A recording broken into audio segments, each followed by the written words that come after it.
Hey guys, in part 1 of Project Shirako, I talked about my 1985 VW Scirocco that was purchased new in 1986 and got me through college and graduate school.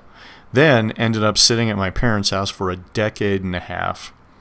Well, in this episode, the Shirocco comes home.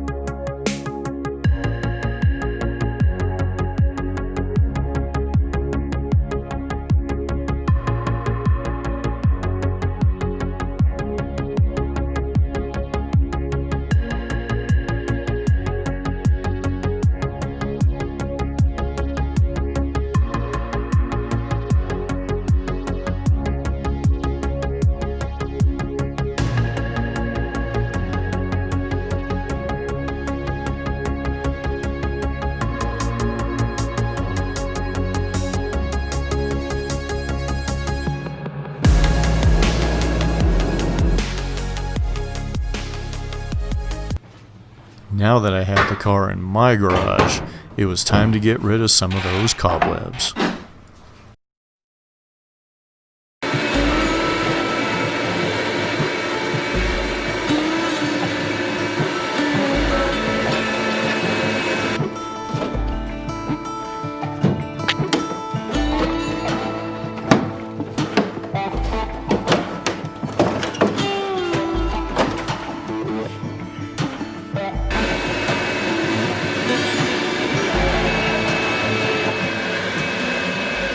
Then it was time to get soaped up.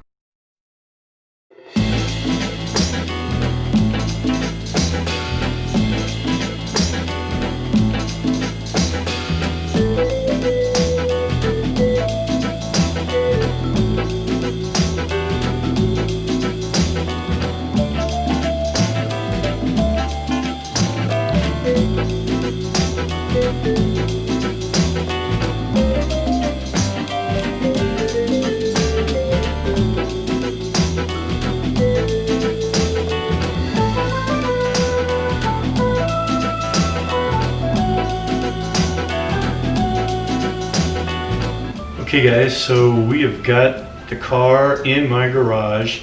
I've got some time to work on it. If you remember from the first video, underneath the dash here was just a rat's nest of wiring, and I had to take care of that.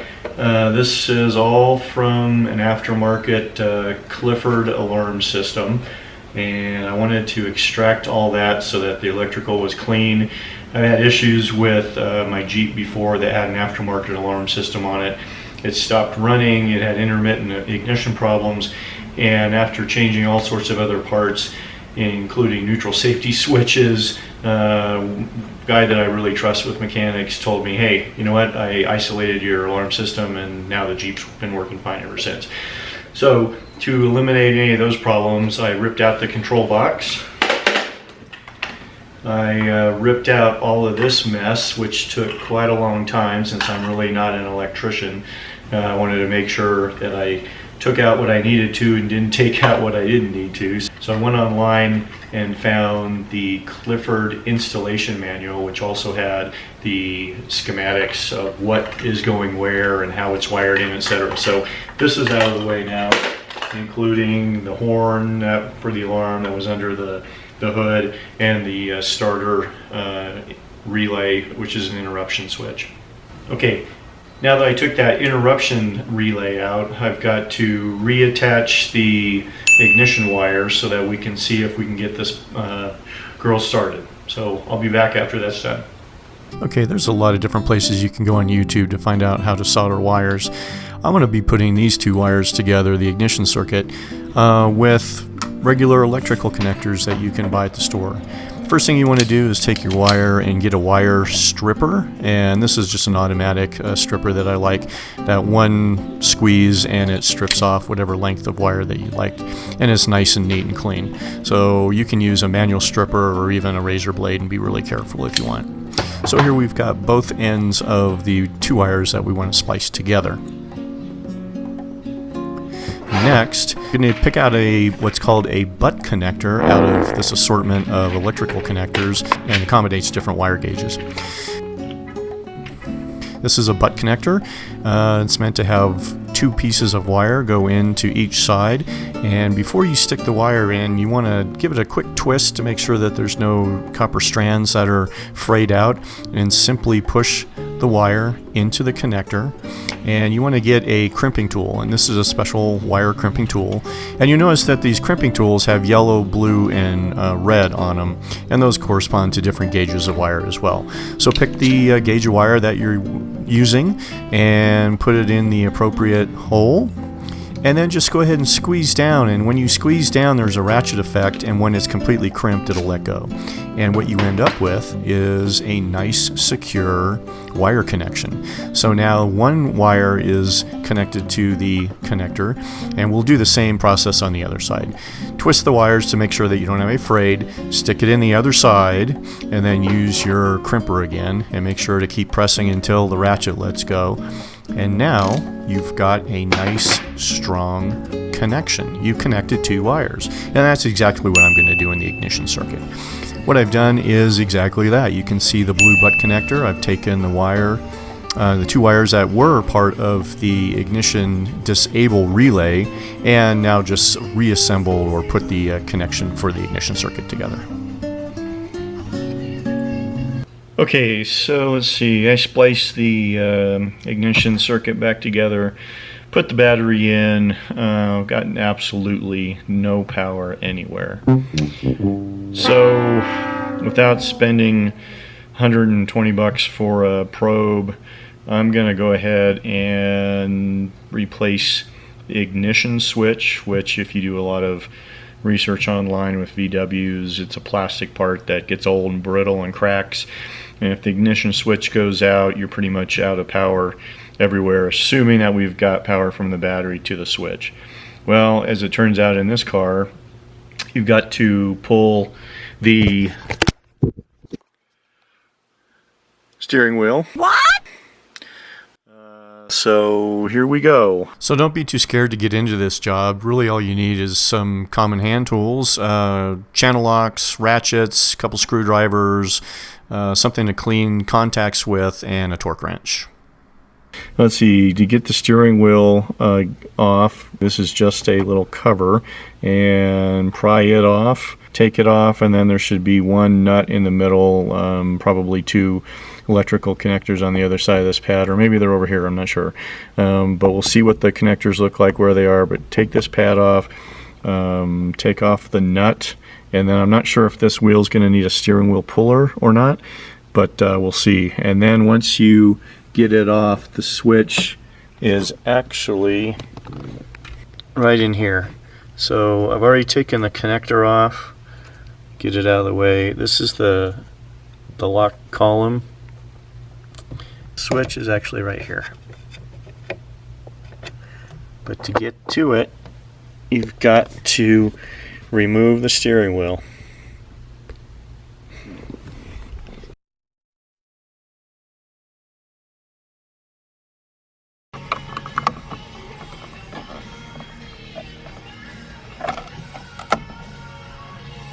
Okay, that was pretty easy. Alright, got that out. Okay, so once I got the pad off, all you got to do, there's a nut that's right in here. I don't know if you can see that. Let's see if I can get some light on it. That's the nut that holds the steering wheel on, and it shouldn't be on with too much torque, and I've actually loosened it up, so all you got to do is just unscrew it. This is a 15/16 inch nut. So the nut comes off. That's the only thing holding on the steering wheel. And it is also got Is that a washer? It's got a washer, right? It's hard to see the washer. I mean, it's just a regular old got washer. A washer. But And then at this point, all it is pulling the steering wheel right off. You don't need a steering wheel puller. And you don't need to disconnect these lines to the horns. all of the Haynes manual and the Bentley manual that I have both say that you have to disconnect these wires, and I tried disconnecting these for a little bit and they just weren't coming in there. They're in there solid, so I thought maybe I'd pull the steering wheel off and then disconnect them, but it's all one unit, so they're in there to stay, and that's what it takes to take a steering wheel off of a Scirocco. Okay, so now it's time to remove the two combination switches. One controls the turn signals and the other controls the wipers. And all you have to do here is remove 3 screws. Just a regular flathead screwdriver will remove those, and it's shown here. They're about 1.25 inches long and they're not held in very tight, and just go ahead and remove those.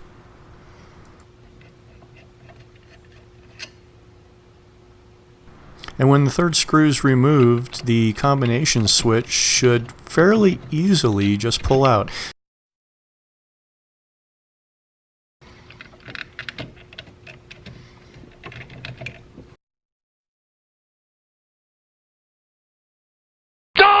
It took me a bit of wiggling and moving it around a bit to get it out.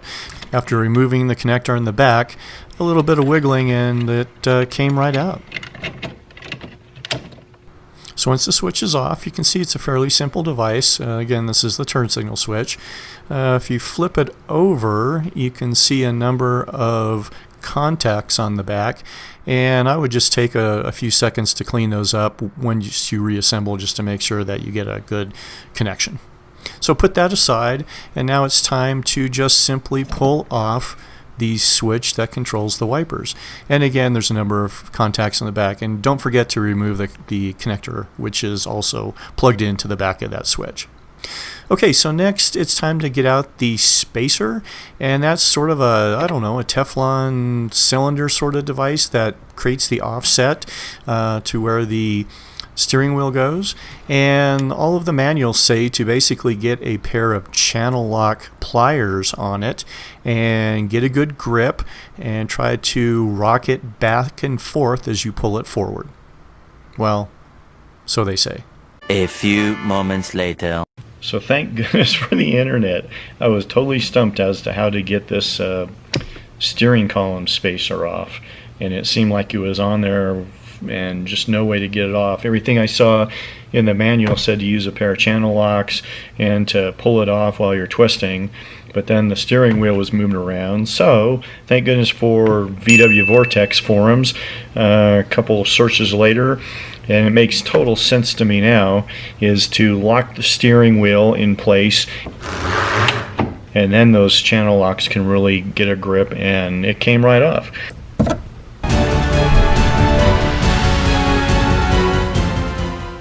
Okay, and finally, the last thing to do is to remove this one hex bolt, and once you remove that, the entire assembly that holds the lock cylinder and the ignition switch will slide right off.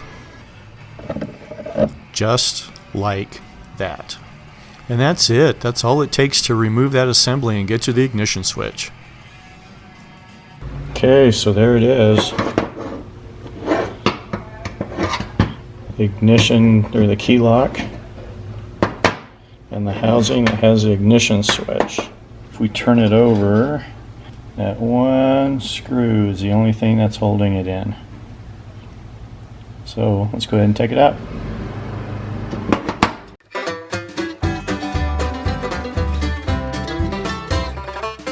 Okay, once the screw comes out, there's nothing holding the switch in. Just grab it by the leads and pull it right out. And there you go. One VW Mark II Scirocco ignition switch. Okay, so I've got the new switch on the left. You can see it's a little wider in the plastic, not as faded out as the old one. And the culprit here, the old one, I don't know if you can see it up on the top, where the locking mechanism would go in, is cracked. And that cracking is what I hope is causing complete and total loss of power to the vehicle. Okay, so while we've got it unassembled, it probably makes some sense to just do a quick clean out. I just have a standard toothbrush that we don't use anymore and some compressed air to get rid of any loose particulate that might be in there before we install the new switch.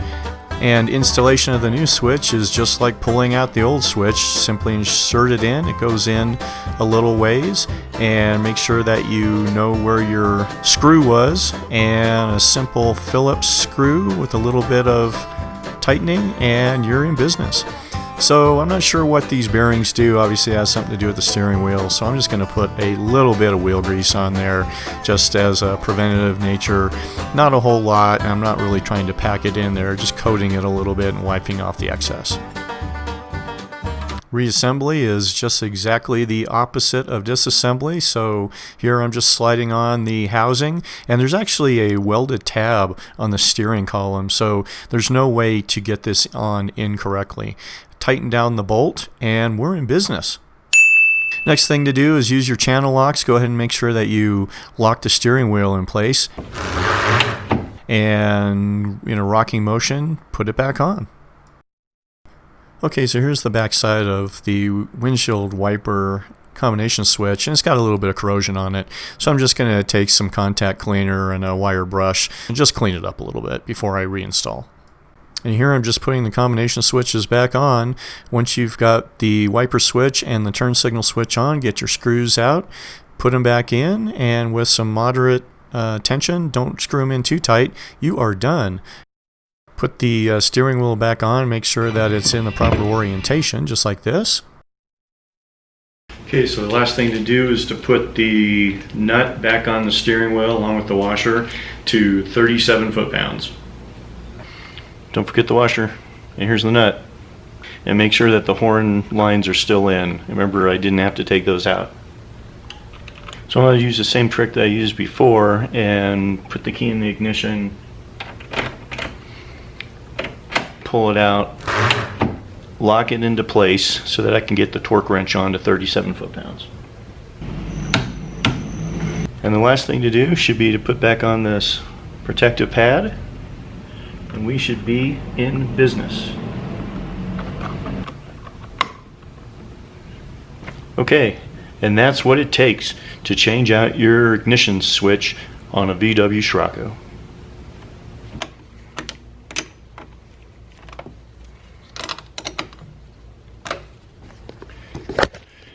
Alright, so here's the moment of truth. Did it work? Do we have power? Does this car have power for the first time in 15 years? I don't know. Let's go check it out.